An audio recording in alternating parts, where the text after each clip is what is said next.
Jadi, ini Al. Ya, ini dia.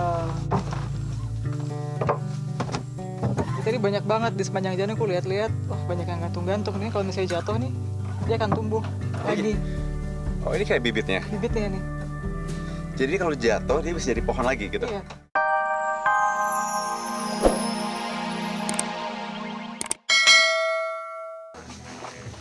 Flexibility gajah itu luar biasa dan dia tuh ujung-ujungnya dia masih having fun. Dia nggak ada kelihatan stres. He's a happy elephant in a great environment.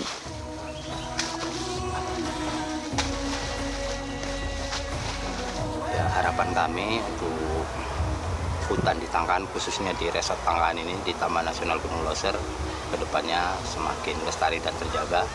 Dan kami di sini di samping staf Taman Nasional juga dibantu dengan masyarakat sini yang dibentuk oleh Lembaga Pariwisata Tangkahan. Mereka punya ranger yang selalu bekerja sama dengan kami untuk pengamanan kawasan di sini.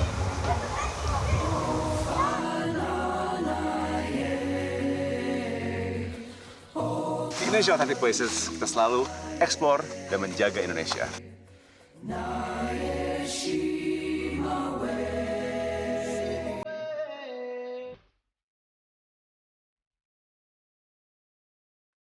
Pengalamanku waktu ke Lubuk Kertang.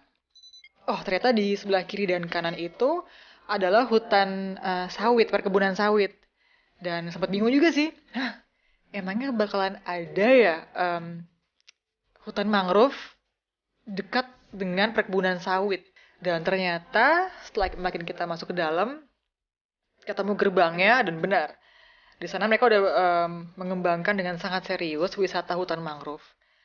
Dan mangrove itu penting sekali buat environment kita, buat kontrol climate change, buat nyerapin polusi, buat ngebantu stabil atmosfer kita.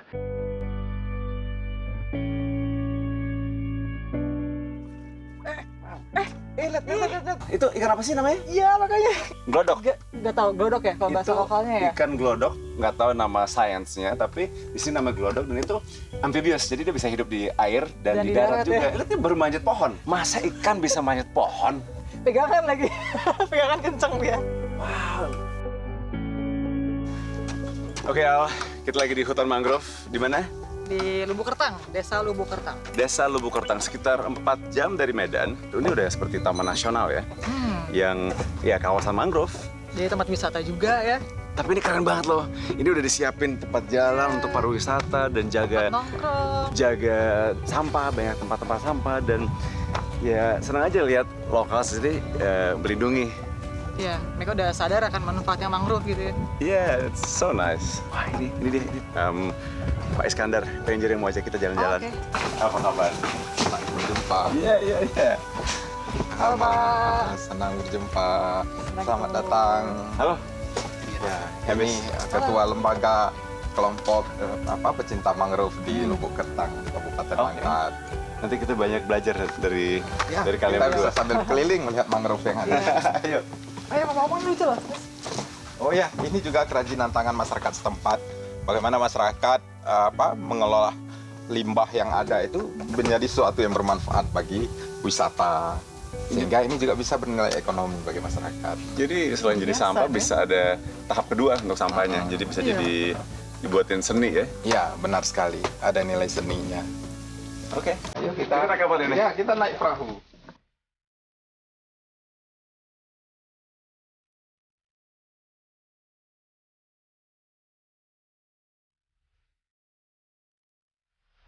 Ini kita udah mulai masuk ke jalur-jalurnya dan semakin lama udah semakin rapat. Terus sambil di perjalanan ini kedengeran suara burung-burung. Mangrove ini selain nyerap karbon untuk membantu global warming, untuk bikin oksigen, ya ini sangat bermanfaat untuk bumi kita. Mangrove paling banyak di dunia itu bisa ditemukan di Indonesia. Oh ya? Iya. Lihat ini kan mengkilat gitu kan daunnya. Iya, Ya kan, benar. mengkilat. Iya. Itu karena itu ada kayak lilinnya gitu, saya wax, dan ini yang bikin mangrove tahan tinggal di kondisi seperti ini.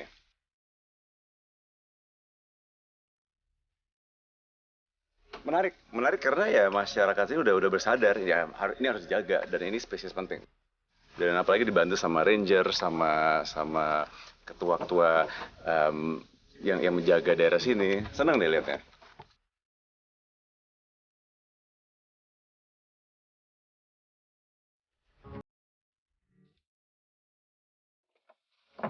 Jadi, ini Al. Ya, ini dia. Ini tadi banyak banget di sepanjang jalan aku lihat-lihat. Wah, banyak yang gantung-gantung. Ini kalau misalnya jatuh nih, dia akan tumbuh lagi. Oh, ini kayak bibitnya. Bibitnya nih. Jadi kalau jatuh dia bisa jadi pohon lagi gitu. Iya. Sebenarnya kepiting yang paling enak itu bisa ditemukan di mangrove. Suka bertelur dan hidup di dalam akar-akar kayak gini. Dan saya rasa ke depannya desa ini tuh bisa sangat meningkat ya gara-gara seafood. Orang pasti datang kuliner. Pasti orang datang dari jauh-jauh untuk makan kuliner yang ada udang, ada seafood. Mak mana sih nggak suka makan-makan? Bohong kalau ada yang The suka. power of mak-mak. Iya. Ini yang namanya lubuk kertang. Karena dari zaman dulu semua para nelayan dapatnya ikan kertang. Pas pulangnya ngobrolin ikan kertang, makannya ikan kertang. Jadi ini dikasih nama ya lubuk kertang. Jadi ini ya namanya asal dari situ. Kalau ada yang penasaran, that's the story.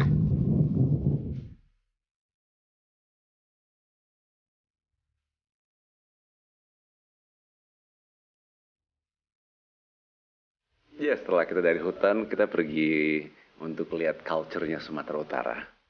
Stop pertama, Desa Dokan. Oke, kita baru nyampe di Desa Dokan. Dan ini tempatnya spesial karena adatnya tuh masih kental banget. Masih ada rumah di sini ternyata, katanya rumah-rumah di sini ada yang kayak 300 sampai 400 tahun. Karena memang kan Desa Dokan ini kan salah satu dari desa tertua yang ada di Karo kan. Oh gitu? Iya. Dan meskipun mereka udah ada kayak rumah modern, rumah-rumah yang normal gitu kan, tapi kerennya mereka masih ada rumah adat ya. Iya, dan itu ya kelihatan. Dan pengen tahu apakah sekuat apa sih tradisi mereka. Betul, betul.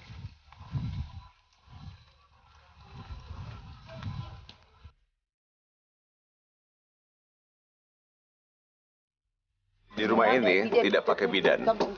Dan kalau mau melahirkan, ibunya megang sarung kain ini dan jongkok. Aku selalu ketawa kalau diajak nari karena ikut ketawa juga karena diketawain sama anak-anak.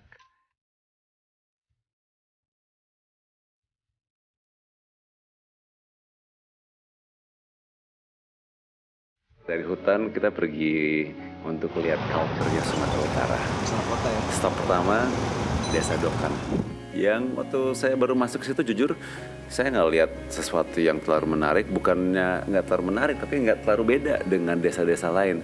Cuman pas saya ngelewatin rumah-rumah yang baru, saya masuk ke tengah-tengah itu benar-benar kayak time machine yang saya balik ke ribuan tahun. Yang saya lihat rumah adat yang atapnya penuh dengan lumut, dengan ukir-ukiran. Oke, kita baru nyampe di Desa Dokan.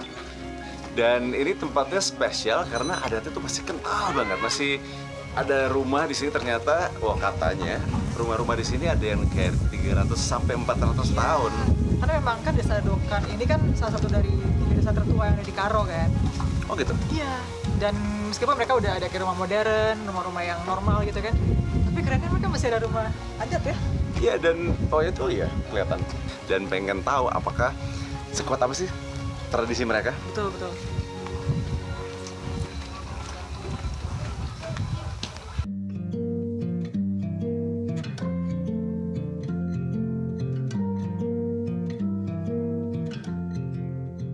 Jadi rumah ini pokoknya satu marga. Enggak. Satu rumah. Enggak bisa enggak campur. Nggak bisa campur. Iya.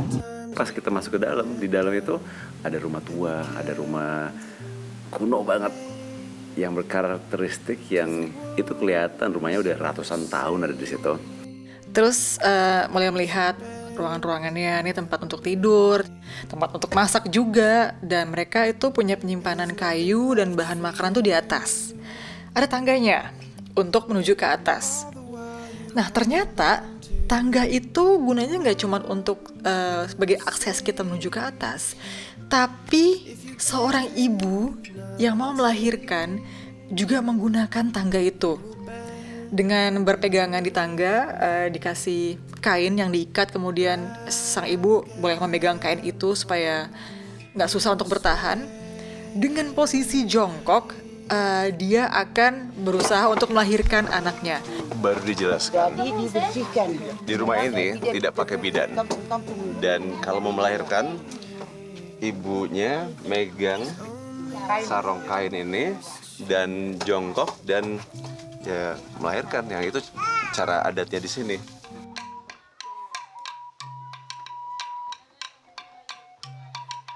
Di tengah-tengah situ juga ada tempat buat nari-nari. Aku belajar nih dari adik-adik dan jangan ketawain aku. Aku selalu ketawa kalau diajak nari karena antara saya koordinasinya sangat kurang atau mungkin ikut ketawa juga karena diketawain sama anak-anak. Tapi you know what, itu hiburan.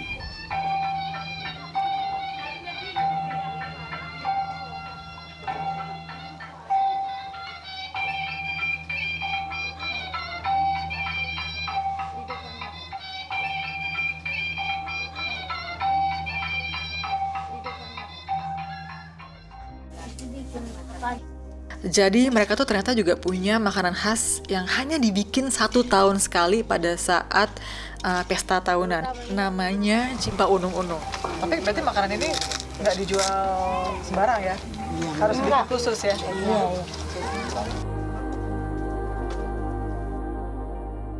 Itu terbuat dari tepung beras dan isinya itu dengan parutan kelapa dan gula merah. Kalau dilihat dari bahan-bahannya sih yang aku pikirin tadinya, oh bentuknya pasti bulat macam klepon gitu kan. Paling klepon gitu. Tapi ternyata terus mereka mengeluarkan daun dan pembuatannya harus menggunakan daun itu. Senang banget, beruntung banget hari ini bisa ngerasain makanan yang tidak sehari-hari dibikin. Bukan makanan sehari-hari, mungkin juga agak susah ditemukan untuk yang dijual. Beruntung sekali dan enak banget.